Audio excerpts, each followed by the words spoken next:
Jaya Radha Madhava Jaya Kunja Bihari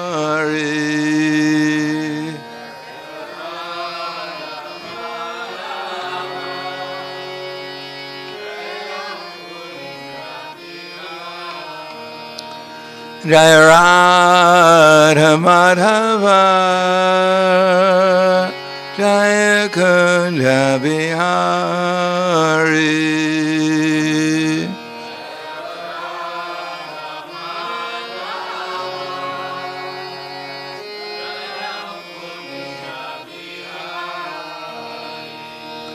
Kopijana Palava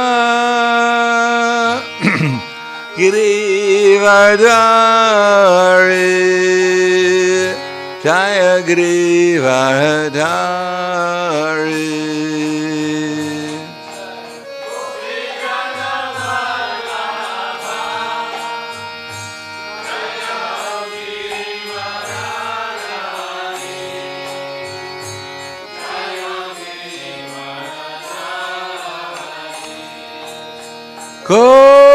Kopidana Balaba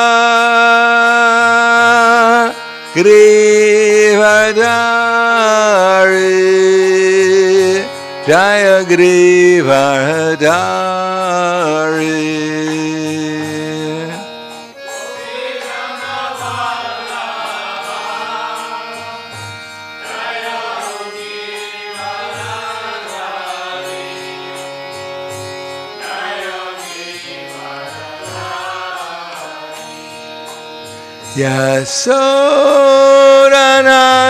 Yasodanandana Brajadhanaranjana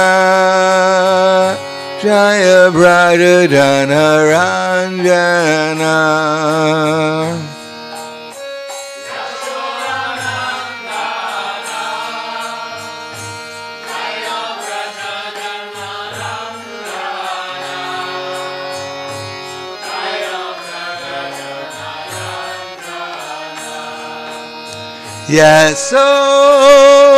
Yasodanandana Brajadhanaranjana Jaya Brajadhanaranjana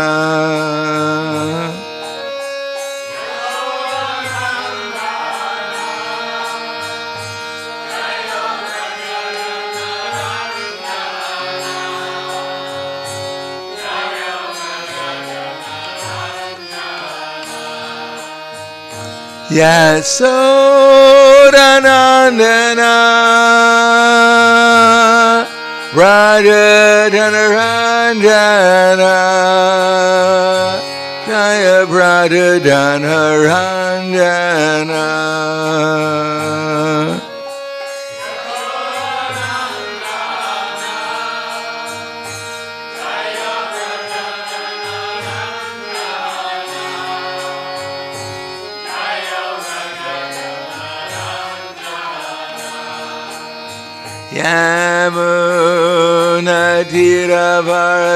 Yamunatiravarachari Jaya Kunja Bihari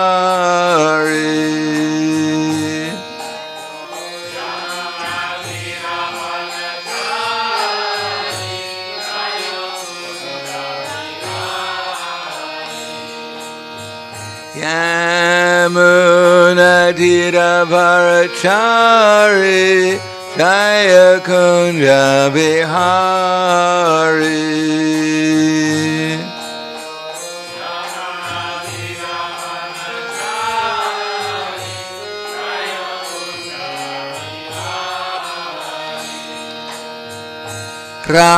Radha Madhava Jaya Kunja Bihari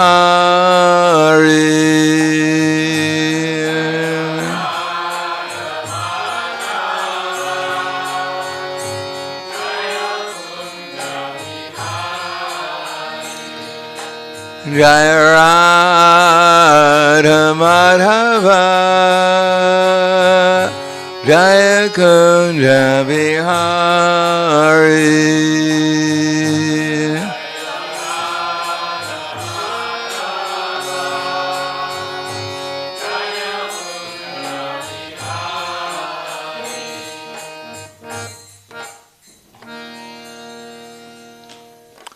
Jayom Vishnupad Brahmahangsa Brahmadakacharya Asidhara Sutushi Shriman His Divine Grace Shalasi Bhaktivedanta Swami Raj Srila Prabhupada Ki Jai Gaur Premanande Haribo Slava Zabrani Bhaktam Slava Shri Guru Shri Gurangi Mom Vishnu Padaya Krishna Prasthaya Bhute Srimate Bhaktivedanta Swami Tenamane Namaste Saraswatam Deve Gauravani Vicharane Nirvishesha Srinivadi Paskatyade Siddharane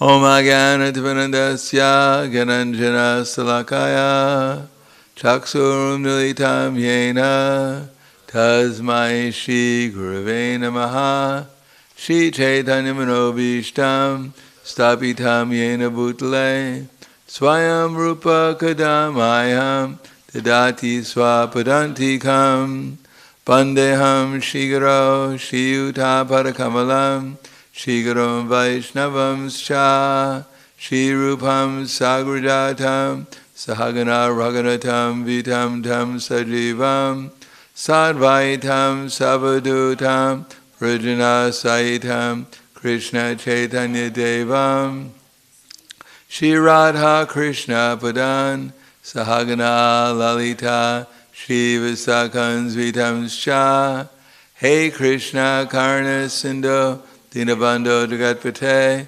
Gopesha Gopika Kanta Radha Kanta Namostute Tapta Kanchana Gaurangi Radhe Vrindavaneshwari Vrishubhanu Sudadevi Pranamaya Hari Priye Vanchakapa Trivyascha Kripa Sindhu Vyevacha Patiranam Bhavanevyo Vaishnavevyo Namo Namaha Shri Krishna Chaitanya Pranitananda Shri Advaita Gadadhar Shivasadi Gaur Bhaktivinoda Hare Krishna Krishna Krishna Hare Hare Hare Rama Rama Rama Hare Hare Om Namo Bhagavate Vasudevaya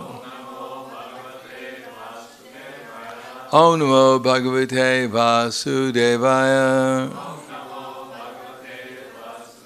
Om Namo Bhagavate Vasudevaya Srimad Bhagavatam Canto 10, Chapter 1, The Advent of Lord Krishna, the Introduction, text number 23. Vasudeva Grihe Sakshad Bhagavan Purusha Para Janishate Tad Priyartam Sambhavantu Surastriyaha Vasudeva Grihe Sakshat Bhagavan Purusha Para Janishate Tad Priyartam Sambhavantu Surastriyaha.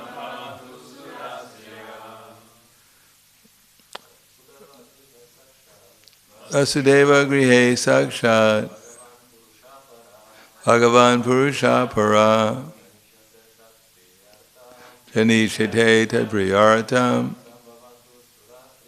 Sambhavantu Surastriyaha. Vasudeva Grihe Sakshat Bhagavan Purusha Para Janishate Tad Priyartam Sambhavantu Surastriyaha. Ladies. Vasudeva Grihe Sakshat Bhagavan Purusha Para Janishate Tad Priyartam Sambhavantu Surastriyaha. Vasudeva Grihe Sakshat Bhagavan Purusha Para Janishate Tad Priyartam Sambhavantu Surastriyaha. Vasudeva Grihe Sakshat Bhagavan Purusha Para Janishate Te Priyaratam Sambhavantu Surastriyaha. Slajni, you make it complete, all the ladies. Vasudeva Grihe Sakshat Bhagavan Purusha Para Janashite Te Priyartam Sambhavantu Sarastriyaha Vasudeva Grihe. In the house of Vasudeva, who would be the father of Krishna when the Lord appeared. Sakshat, personally. Bhagavan, the Supreme Personality of Godhead who has full potency. Purusha, the original person. Para, who is transcendental. Janishate, will appear. Tat priya artam, and for his satisfaction. Sambhavantu, should take birth. Sarastriyaha, all the wives of the demigods. Translation and purport by His Divine Grace, A.C. Bhaktivedanta Swami Srila Prabhupada. The Supreme Personality of Godhead, Shri Krishna, who has full potency, will personally appear as the son of Vasudeva.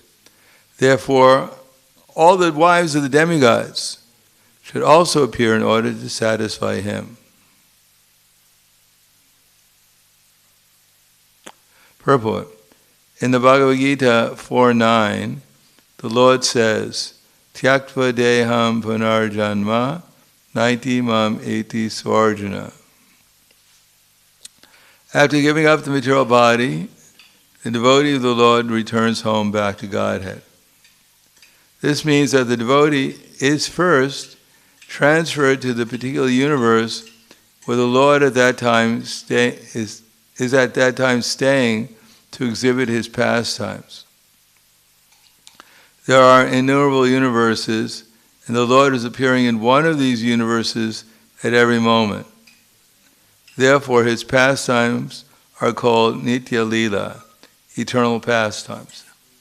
The Lord's appearance as a child in the house of Devaki takes place continuously in one universe after another. Therefore, the devotees is first transferred to that particular universe where the pastimes of the Lord are current. As stated in the Bhagavad Gita, even if a devotee does not complete the course of devotional service, he enjoys the happiness of the heavenly planets, where the most pious people dwell.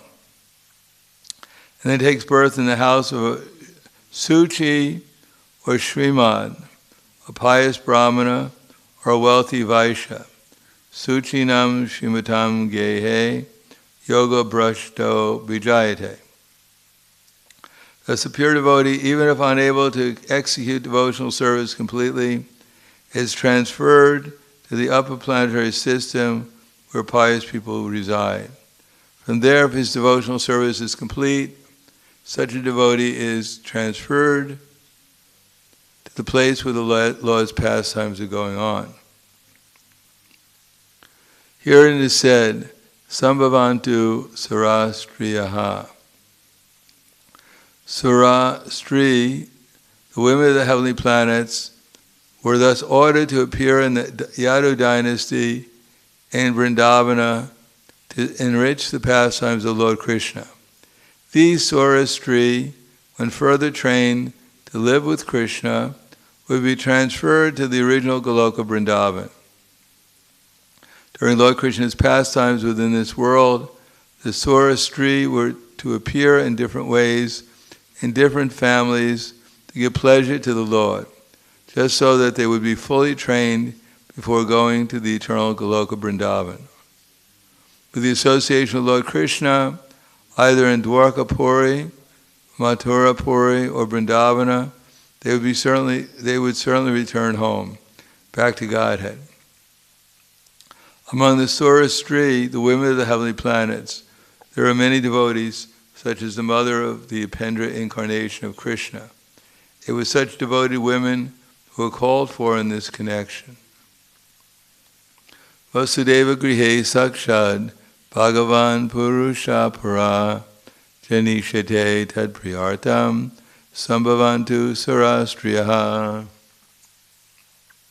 Supreme Personality of Godhead, Sri Krishna, who has full potency, will personally appear as the son of Vasudeva. Therefore, all the wives of the demigods should also appear in order to satisfy him. Namo Vishnu Padaya Krishna Prasthaya Bhutale Srimate Bhaktivedanta Swami Namane Namaste Saraswatunde Ve Kauravani Pracharane Nirvishesha Shnirvadi Paskadyade Satarne. We're given the let's see.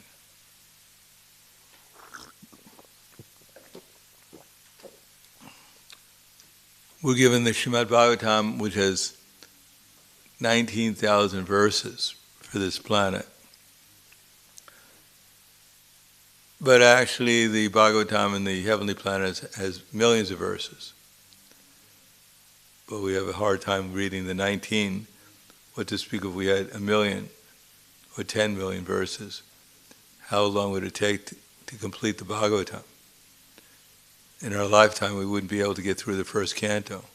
Probably the first chapter would be all we could get through. But there's a lot more to reality than we can conceive of. But of course, when we're in the conditioned state of life, which most of us are, therefore our reality is rather limited. And therefore, any stretch of reality to us is amazing and inconceivable, incomprehensible. And indeed it is inconceivable and incomprehensible because one would have to live in that level of consciousness where one could understand what reality is on that level of consciousness. We're not even on the heavenly level of consciousness. Just like in Bhagavad Gita, Krishna is revealing the universal form to Arjuna, and he's giving the eyes to see the universal form. Now, for us to see the universal form would be quite an upliftment in our vision, because when we look around, we're seeing snow and cold buildings and whatever. We're not exactly seeing that this is part of Krishna's universal form. But for Arjuna, who is on the spiritual platform of vision, could actually directly see Krishna holding a flute, Krishna had to lower his vision. He had to bring him down to the demigod vision in order for Arjuna to see the universal form. So what's an upliftment for us is actually a degradation for a devotee like Arjuna. In any case, we have to accept, because we have no choice, whatever particular vision we have at the moment, and try to make some progress towards a higher realm of consciousness. Otherwise, Maya will always try to drag us down. Maya has always some reason to tell us some reason why we should be depressed, why we should be discouraged, why everyone else is doing much better than I am, why I'm no good but everyone else is good, why I should be good and everyone else should be bad. So many different things Maya is always telling us to drag our consciousness down, because that's their choice. Either we make a very gradual progress towards higher consciousness, or we make gradual progress towards lower consciousness. Of course, in Kali Yuga, progress in consciousness down is very quick, and progress up can also be quick if we accept the process. In any case, it's a question of consciousness. At the end of life, all our assets, our physical beauty, our wealth, our so-called learning, it means nothing. The only thing that really matters is where our consciousness is. That will determine where we're going to go. And here, at least some of the options are given, but we should not think that these are the only options. There are unlimited options, actually, and possibilities. As we go on in the 10th canto, and the commentaries by the acharyas, we'll find out that those who join Krishna's pastimes in this universe, they came from a variety of places and a variety of levels of consciousness. We shouldn't think it's all one, that Krishna's pastimes are one cookie cutter. You know what a cookie cutter is?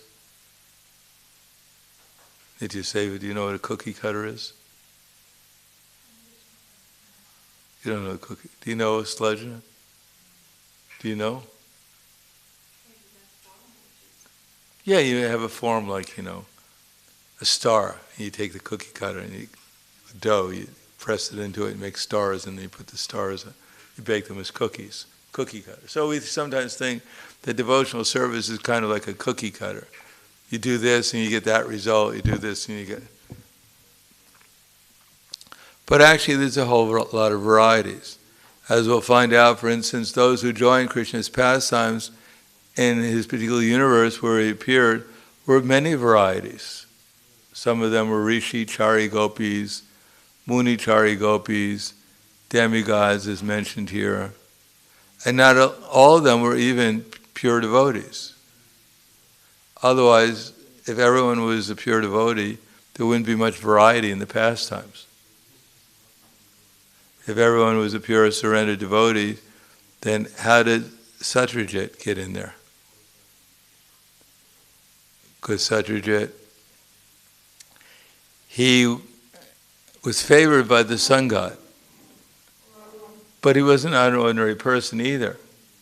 Satyajit was a worshiper of the sun god, and the sun god gave him one lady. Do you know which lady the sun god gave as a gift?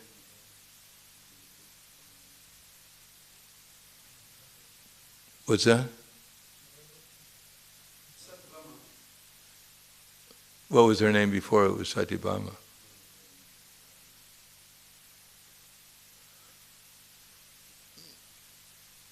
Yeah, that was his daughter, but who was Satyabhama?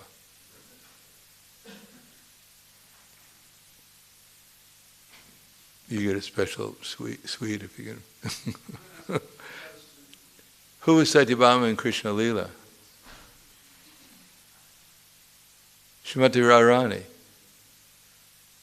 Who is Rukmini in Krishna Lila? Before, what's that?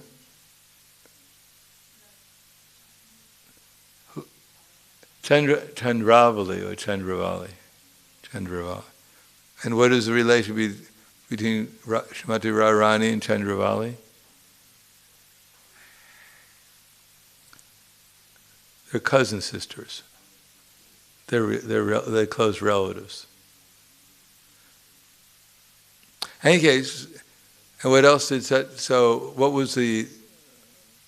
what jewel was Satyajit given?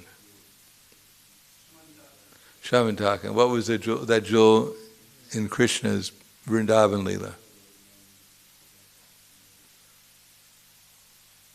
Take a guess. How many jewels do you know that Krishna has? Yes, so it was the Kaustuba gem. So how did the sun god get the Kaustuba gem? How did he get the Shamantaka jewel? How did Radharani get the Shamantaka jewel? She stole it. No. When Krishna killed in the pastimes, who did Krishna kill to get the jewel that was in his head?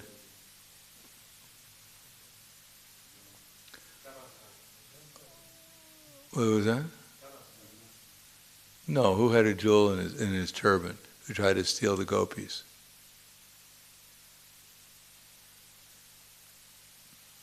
And he led them to the north. Jambavan, no, Jambavan didn't try to steal the gopis. You heard false voices. What's the name of it? You can look it up. What was the name of the... It was the associate of Kuvera. And he had a jewel in his head, which was a Kaustuba jewel. And then he tried to steal, let's see. Yeah, he tried to steal the gopis and to lead them to the north, and Krishna ran after him with burning logs and Balaram. And then he killed the demon, he hit him in the head, and he died. And then Krishna took the jewel.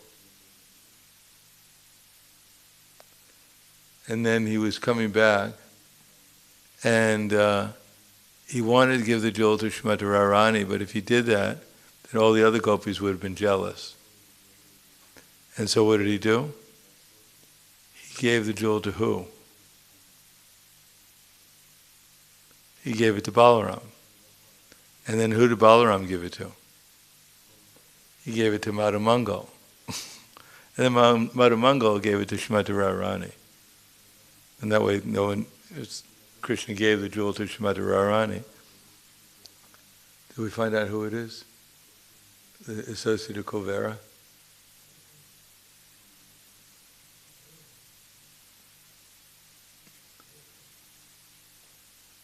Then, when Krishna left Vrindavan, then how did Srimati Radharani feel? Finally got rid of the guy. How did she feel? Is anyone out there?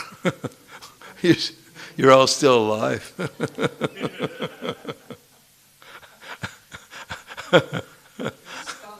What's it? Stunned. I noticed, obviously you must be stunned. How did Srimati Radharani feel when Krishna left Vrindavan? What's that? Devastated, yeah, it's been separation. So that went on for some time, and then what Srimati Radharani with Vishaka, what did she decide to do?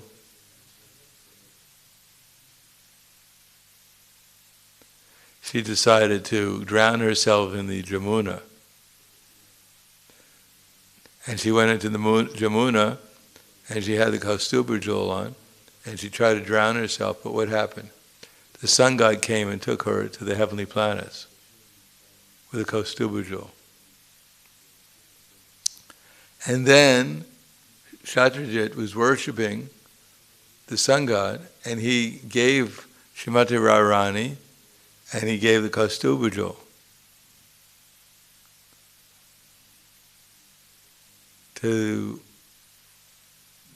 And Satyajit's daughter was named what? What's that?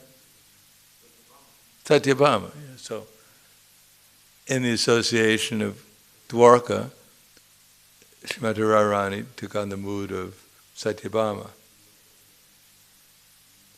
And therefore, Krishna was given Radharani, actually in the form of Satyabhama, plus the Kaustuba jewel, which is eternally his, when he got the jewel, but actually he didn't exactly get the jewel either back, because it was Krura got the jewel.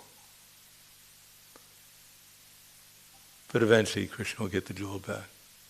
Anyhow, these are all pastimes. But Satyajit, obviously, what kind of personality must he have been to have been given Srimati Radharani as his daughter?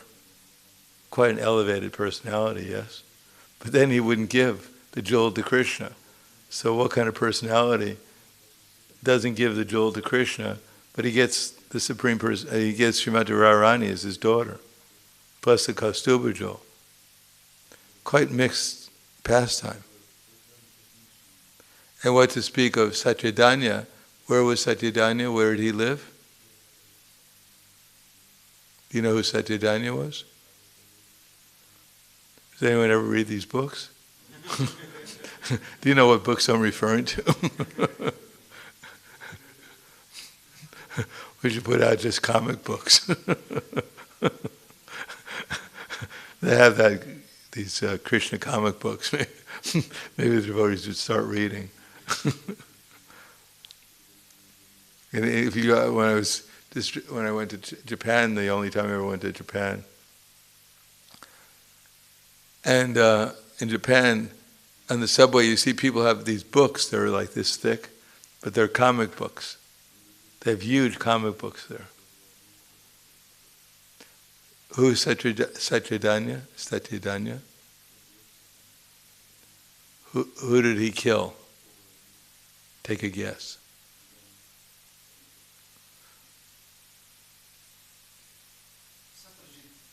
Yes! He killed Satyajit. And who is his co-conspirators? Who's two of his co-conspirators? Yes, Akura was involved, and who else? Kritavarma, yes, Kritavarma. And who's Kritavarma?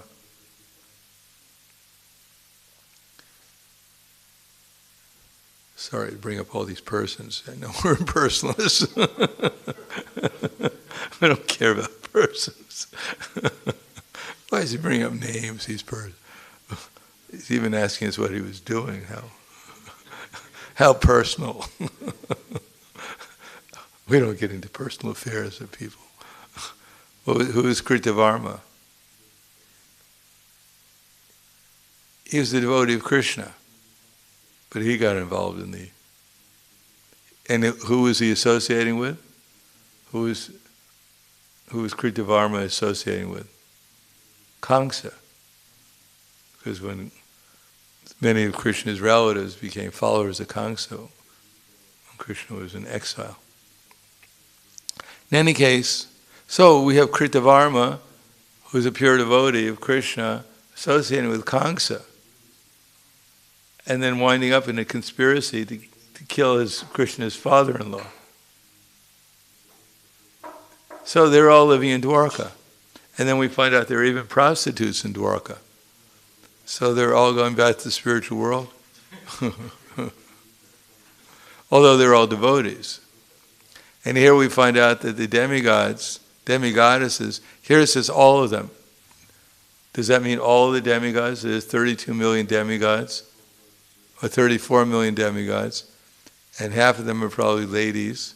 So that means that Krishna, in his pastimes, he had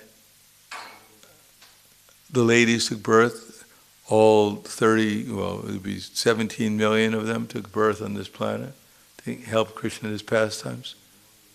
No, then Prabhupada says in the purport here, some of them, like Upendra, is the mother of Upendra. Who's the mother of Upendra? What? Aditi, yes. Aditi took birth. And who's Aditi's husband? Kashyapa Muni. So then we have the whole thing about, actually Aditi didn't exactly, she's the mother, so what was her original form? Who was the mother?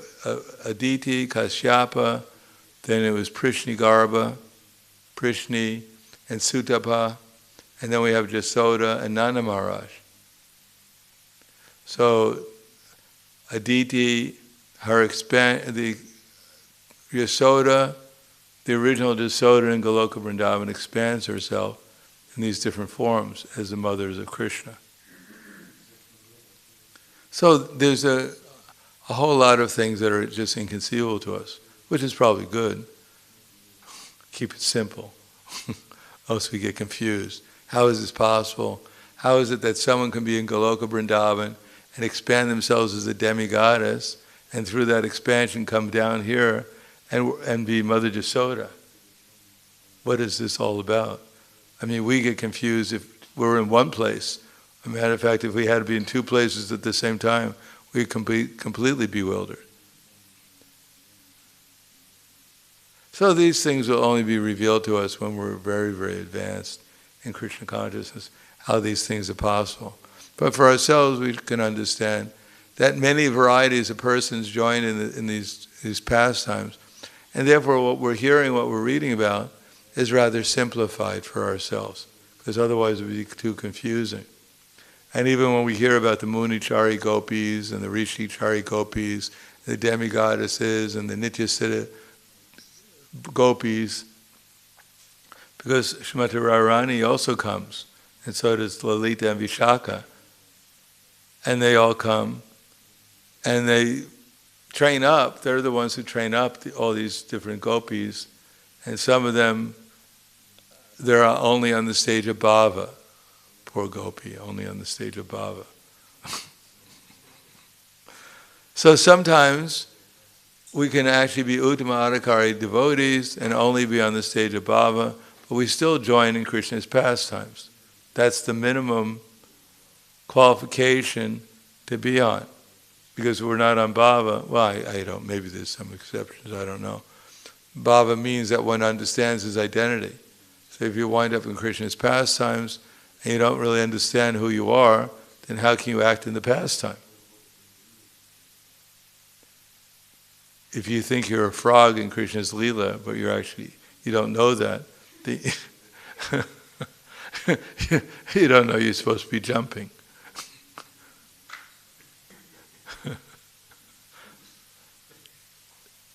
Or if you're actually gopi in Krishna's Leela, but you wind up here, in some other forum, then how can you participate in Krishna's Leela? You have to be at least on the stage of bhava to actually participate in the Leela. And then we find out that in Dwarka, for instance, there are different varieties of pure devotees there. Some of them, they understood that Krishna is the Supreme Personality of Godhead, the Super Soul. That many of the Yadus, they thought that Krishna was a Super Soul. But they didn't see him as the Supreme Personality of Godhead in his full manifestation of opulence. Therefore, they didn't necessarily return home back to the spiritual world either. But some of them did. Some of them, like Akrura or Ugrasena, they understood Krishna as the Supreme Personality of Godhead. But not all of them. So there's whole varieties of opportunities. We can join Krishna. We can go to a universe as a demigod. But if those who go to the universes as demigods, they're not the ordinary devotee who leaves, aspiring devotee, or a transcendentalist who leaves their body and takes birth on the heavenly planets. If one is a karma yogi and does pious activity, then he may take birth on the heavenly planets. If one is a jnani yogi and a philosopher, he may take birth on the heavenly planets as a rishi. And then when his time finishes, he comes back to the material world as either taking birth in a Brahmin family, if he's a rishi, he was trying to be a rishi, or a family of rich mercantile people, if he was a karma yogi. He was acting either as a Shudra or a Vaishya, or a Jnani or a Jignasu. But he did enough pious credits to go to the heavenly planets for some time, and then came down. But if one is acting as a devotee, a pure devotee, does he go to the heavenly planets in some other universe to join Krishna? If he was doing enough pious activities, he was doing devotional activities, more than just taking birth in the higher elevated, and for instance, Krishna says, Ataiva yoginam eva kule bhavati dhimatam etadi durlabhataram loke janman idrisham. That first he says, Prapya punya kritam lokam ushisva shasiti samak suchinam srimatam gehe yoga brashta bhajayate. The unsuccessful yogi, after many years of enjoyment on the planets of pious people, they take birth again as in a rich mercantile family, or the family of learned persons. So this is the devotee or the ordinary person who's doing some yoga, karma yoga, jnana yoga. But those who are doing bhakti-yoga sincerely and seriously, then Krishna says, they take birth in the family of devotees. Such a birth is rare in this world. But those who have actually taken birth in devotees and have actually obtained a very high state of consciousness, they may join on a heavenly planet in some other universe and then participate in Krishna's pastimes. But that's actually not very common, even amongst the demigods, to be in such a state of consciousness that when you take birth in the pastimes of Krishna, you're personally involved in the pastime as Krishna is the Supreme Personality of Godhead. One may be involved in the pastime as a yadus. For instance, there are so many yadus, millions of them, but they didn't really see that Krishna was God. The Supreme Personality of Godhead, they saw him as the super soul. And what to speak of being Mathura, and Kangsa was there with his Shanora, Mustika, etc. So obviously they were elevated persons. To get the chance to be killed by Krishna in a wrestling match is quite exalted. To be born as a demon like Putana and get the opportunity to kill Krishna, that's quite exalted. And therefore, such pastimes have to be explained by Acharya. How is this possible? Because she was the daughter of Bali Maharaj in one pastime. In the other pastime, she was the sister of Bali Maharaj. And when Vamanadev entered into the arena of sacrifice that Bali Maharaj was performing, then Vamanadev, on behalf of Upendra and Aditi, who wanted to get back the heavenly kingdom for the demigods, then as soon as the daughter, or in another pastime, the sister of Bali Maharaj saw Vamanadev, he fell in love with her. She fell in love with him and wanted to become his mother. But as soon as Vamanadev took away all the possessions of Bali Maharaj, the same daughter or the same sister became overwhelmed with envy and wanted to kill Vamanadev. So she had two states of consciousness, one of transcendental love for Vamanadev, the other she wanted to kill him. So who would she take birth as? What's that? Putana. Who was the previous verse before that? Yes, what was her name? Starts with an S. Supanaka. And then she took birth as Putana. Supanaka had to get a little association with Ram and Lakshman. Ram and Lakshman cut off her nose. Lakshman cut off her nose and ears, so she got a little mercy. And then she could take birth as Putana and be killed by Krishna as his nurse and go back to the spiritual world as a nurse. After she was purified of her envy, then she got her original feelings of love for Krishna manifest itself completely, and she went back to the spiritual world. So we shouldn't think that everything is just happening, by accident. This washerman who's walking down in Vrindavan with the clothes of Kangsa, Krishna and the cowherd boys approach him and say, "Give us the clothes." And this washerman starts lecturing Krishna and Balaram how these clothes belong to the king, and you shouldn't try to ask for the clothes of the king because the king's property is sacred. That if I told the king, he'd chastise you. And what did Krishna do? Did he take good instruction? What's that? How did he kill him?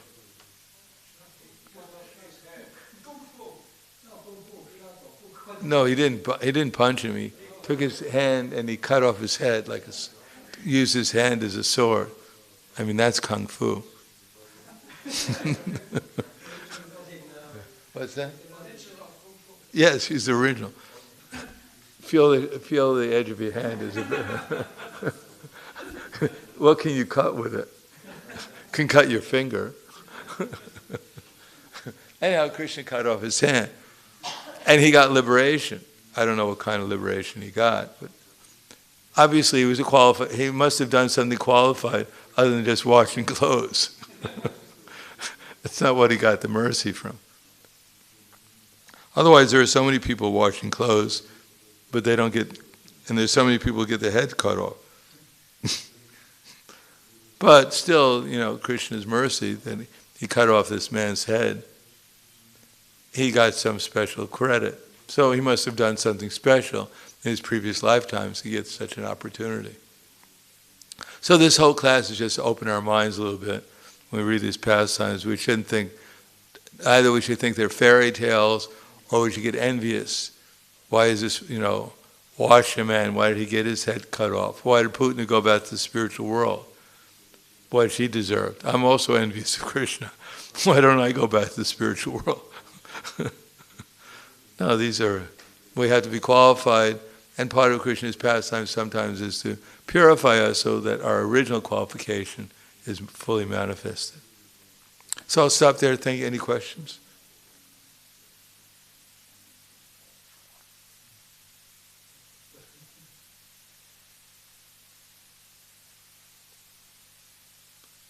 Okay, thank you very much. Grantharaj Srimad Bhagavatam ki jai. Srila Prabhupada ki jai. Gaur Premanande.